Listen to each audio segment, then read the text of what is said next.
Quand les gens arrivent à la fin de l'année, ils sont fatigués. Les autres sont désespérés. Ils avaient pensé que Dieu pouvait faire tel.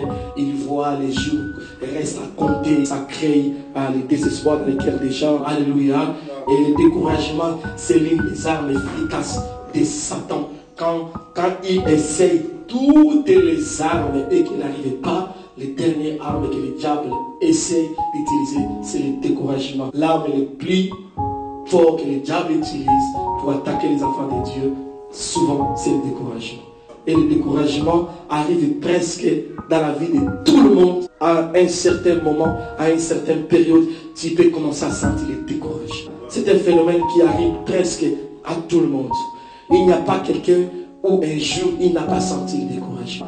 Et le découragement, quand ça vient, comme c'est un arme, quand le diable libère le découragement, il ne le libère pas du coup comme ça. L'arme du découragement, il le libère petit à petit. Petit à petit. Voilà pourquoi c'est l'arme le plus dangereux qui peut faire fondre la vie d'un homme.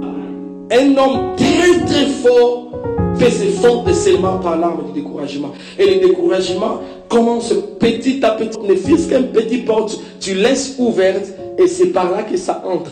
Ça entre jusqu'à ce que ça va entrer complètement dans la vie de quelqu'un et puis c'est fini. Tout ce que tu avais construit va s'y fondre.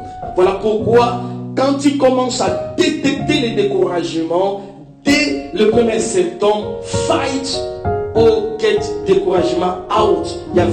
Et le découragement est comme la séduction. Pour s'échapper de la séduction, il ne faut pas donner le temps. La même chose avec le découragement. Il ne faut pas donner le temps. Parce que si tu donnes ne fût-ce qu'un petit temps, sachez-le que tu vas tomber. Ça va te prendre que tu étais une personne remplie de foi. Tu te retrouves, tu n'as plus de foi. Tu as perdu toute la foi. Et l'une des choses, il y a au fight du découragement. La clé, c'est la prière. La prière. Et la deuxième chose, c'est la parole. Il faut parler contre le découragement.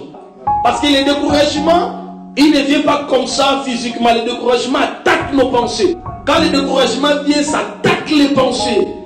Parce que si ça attaque les pensées, ça prend le contrôle des pensées, ça va prendre le contrôle des émotions.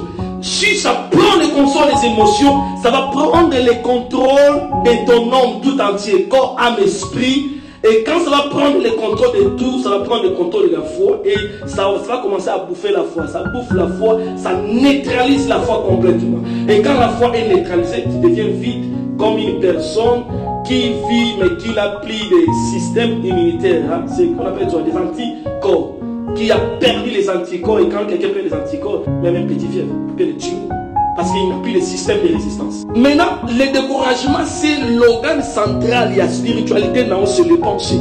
Tout, c'est les pensées. Tout, ça se forme dans les pensées. Pourquoi et ne pas croire, ça se fait dans les pensées. Tout, ça se fait. Et quand le découragement vient, ça attaque automatiquement d'abord les pensées. Le premier symptôme, c'est les doutes. Les doutes, comme Satan est venu auprès d'Ève dans le jardin. Non, Dieu n'a pas dit réellement, et vous ne mourrez pas. Mais ça serait comme ça. La seule résistance, c'est la prière, mais aussi la parole. Tu dois te lever, parler. Parce que si tu ne parles pas, lui, il va continuer à parler.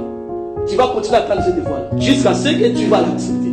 Mais si tu parles, tu vas voir, le diable sera intimidé. Et il finira par te quitter. Donc, vous devez résister contre le découragement. Ne négligez pas le découragement quand ça commence à venir. C'est un vent qui commence petit, mais c'est puissant qui peut ravager tout. Donc ne donnez pas temps au découragement. Fight le découragement. Quand le diable commence à t'attaquer par le découragement, tu dois savoir ce qu'il a déjà essayé plusieurs armes. Il a essayé,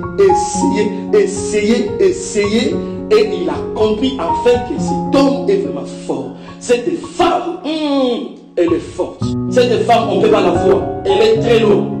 Et elle sait maintenant que, ok, quand on ne peut pas la voir, essayons de le décourager. Parce que si on arrive à le décourager dans la présence de Dieu, c'est par là que nous allons l'apprendre. C'est par là qu'il va t'apprendre. Parce qu'il sait que s'il attaque comme ça, il ne réussira pas. Comme je vous ai dit toujours, les diables disent, même s'ils lancent des flèches, ils savent que ça n'entrera pas. Hyper blindé en esprit.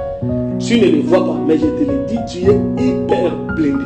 Un jour, priez peut-être le Seigneur t'ouvre les yeux de voir ce que comment tu es hyper blindé en esprit. Ça, hyper blindé. Hyper blindé. Quand je parle de hyper blindé, non. Donc, nothing bad will happen to you.